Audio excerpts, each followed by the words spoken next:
আসসালামু আলাইকুম। আশা করছি সকলে অনেক অনেক ভালো আছেন। আজ ৫ই ভাদ্র ১৪৩২ বঙ্গাব্দ। আজকের তাপমাত্রা ২৮ ডিগ্রি সেলসিয়াস। এসেনশিয়াল সেন্টেন্স স্ট্রাকচারের ধারাবাহিক আলোচনায় আজ আমরা সো দ্যাট এবং সাচ এই দুটোর মধ্যে পার্থক্য বোঝার চেষ্টা করব। পাশাপাশি এই ফ্রেজ এবং শব্দটি দিয়ে আমরা বাক্য গঠন করে এই দুটোর মধ্যে পার্থক্য জানার চেষ্টা করব।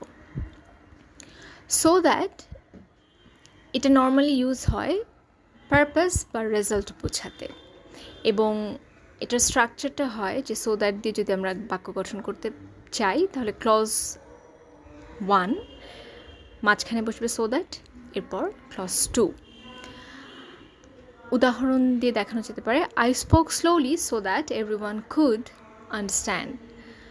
আই স্পোক স্লোলি, এখানে ক্লজ 1 সো দ্যাট বসেছে, মাঝখানে এভরিওয়ান কুড আন্ডারস্ট্যান্ড ক্লজ 2 কনজাংশনের মতো কাজ করছে।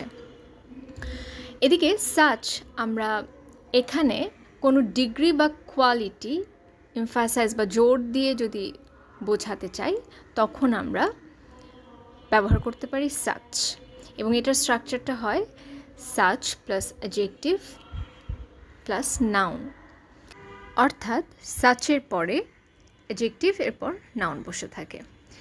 It was such a beautiful day that we went for a picnic. এবার একই বাক্য যদি আমরা so that এবং such দিয়ে ব্যবহার করি, এক্সপ্রেশনে একটু চেঞ্জ আসে স্ট্রাকচারে। সেটা অনেকটা এরকম যে it was such a hot day that we couldn't go out.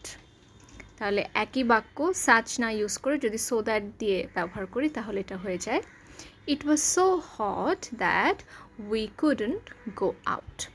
অসংখ্য ধন্যবাদ।